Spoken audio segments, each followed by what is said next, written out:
Monsieur le Président, chers collègues, je vais essayer de prendre un peu de hauteur par rapport à tout ça. C'est vrai que cette polémique dure depuis quelques temps. Donc la pratique du vélo continue d'afficher des résultats en forte hausse sur le territoire de la métropole de Lyon. On peut s'en satisfaire. Après des augmentations de 15% en moyenne entre 2010 et 2015, la hausse de 26% de 2016 nous place désormais, avec 2017 qui sera à peu près du même cru, désormais la métropole lyonnaise sur le podium des collectivités les plus cyclables de France. Ces excellents résultats sont dus à un réseau cyclable en pleine expansion. Le réseau cyclable de l'agglomération lyonnaise vient de passer le cap des 700 km, ce qui place, comme je le disais, parmi les réseaux les plus importants au niveau national. L'objectif du plan d'action pour les mobilités actives, voté par les élus métropolitains ici même en mai dernier, est d'atteindre les 1000 km à l'horizon 2020.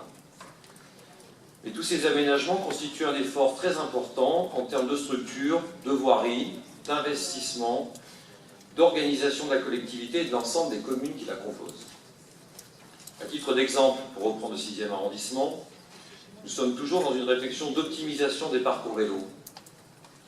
Aujourd'hui, plus de 35 km de pistes sont réservées aux cyclistes dans cet arrondissement.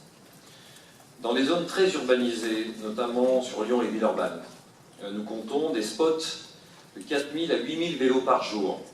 Sur les berges du Rhône, le Pont-Morand, ça a été évoqué, la rue de la Pardieu dans le 3e, on en a plusieurs. Je fais ce point uniquement pour rappeler à tout le monde que les communes qui composent la métropole et la métropole elle-même sont loin d'être les ennemis du vélo. Mais je pense qu'il est temps d'entrer dans une nouvelle vision, plus moderne, plus positive et surtout plus responsable, ce que nous proposent certaines associations de vélo qui nous parlent de recours, de lutte nationale et ne veulent aucune concertation alors que la situation l'impose. Je crois qu'elles desservent leur cause et que la meilleure façon d'anticiper l'avenir est de bien comprendre le présent. Et le présent, concernant ce grand projet des mobilités, ce n'est pas les uns contre les autres, mais le partage intelligent et respectueux de l'espace public. Monsieur Aymon rappelait le partage de l'espace public.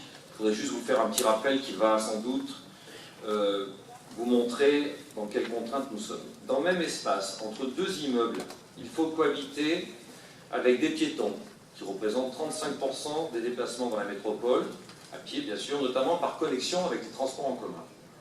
Des voitures, des véhicules de livraison, des camions poubelles, des deux-roues motorisés, des cyclistes, des personnes à mobilité réduite, notamment celles qui se déplacent en fauteuil roulant, problème que nous avions pour Vuitton sur ce trottoir, des poussettes, des trottinettes, des skateboards, des rollers, des véhicules, je ne sais plus comment on dit,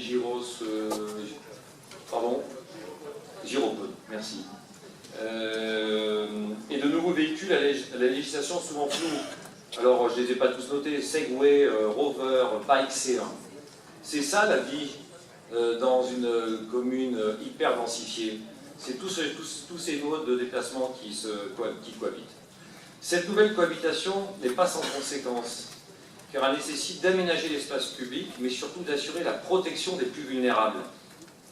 Les piétons. Et c'était bien le sujet du cours des comptes. Ceux-ci sont impliqués dans un quart des accidents. Je constate chaque jour une croissance des plaintes, et celles-ci sont de plus en plus virulentes. Nous recevons de plus en plus de courriers de piétons qui ont rencontré des problèmes de cohabitation avec tout ce phénomène de déplacement de nouveaux engins. En fait, tout ça pour dire quoi? Conclusion.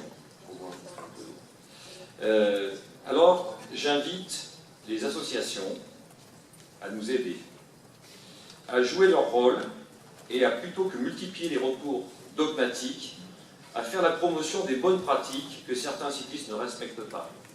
Bien sûr, c'est une minorité. C'est une minorité. Mais elle nuit au quotidien de la majorité. À ce rythme-là, les cyclistes risquent de voir la réglementation les concernant se durcir et devenir très vite beaucoup plus contraignante. Je suis moi-même, je pratique le vélo régulièrement. Donc j'entends déjà dans certaines collectivités, et même au niveau national, parler de la création d'un permis à points pour les vélos. Est-ce cela que vous souhaitez? Nous ne souhaitons pas. Je vous remercie.